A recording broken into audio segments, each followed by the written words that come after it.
Meta is under intensifying scrutiny after a Reuters investigative report revealed how scam ads flooded its platforms, while the company continued to earn billions in ad revenue. At the center of the controversy is Meta's advertising business, tied to China-based advertisers, many of whom were linked to online investment scams, impersonation fraud, and fake financial schemes targeting users around the world. Investigations found that scam ads repeatedly appeared on Facebook and Instagram despite internal warnings and years of public pledges by Meta to crack down on fraud. The scams didn't target just one country. Victims were reported across the United States, Europe, Asia, Australia, often layered by ads using deep fake videos, fake celebrity endorsements, fabricated news headlines, all designed to look credible. Many users believed they were investing through legitimate platforms. Instead, millions of dollars were lost, often with little chance of recovery. According to the Reuters report, Chinese advertisers became one of Meta's fastest growing sources of ad revenue, particularly after Beijing tightened rules on domestic tech platforms. Even as fraudulent networks were taken down, new scam advertisers repeatedly resurfaced, exploiting weaknesses in Meta's ad review systems.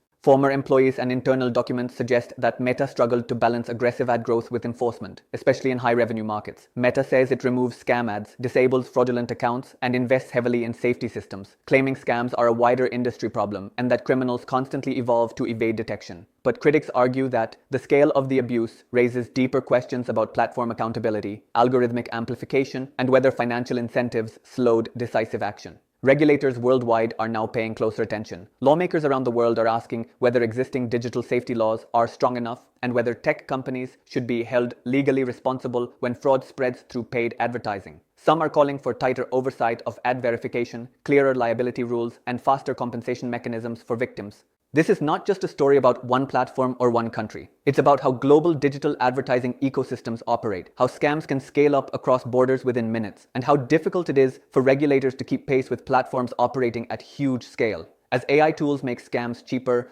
faster, and more convincing, the stakes are rising. The question now facing governments worldwide is, how long will they continue to let this happen? The question is, should Meta be held legally liable for scam ads, or is this just the cost of doing business? Drop your thoughts below.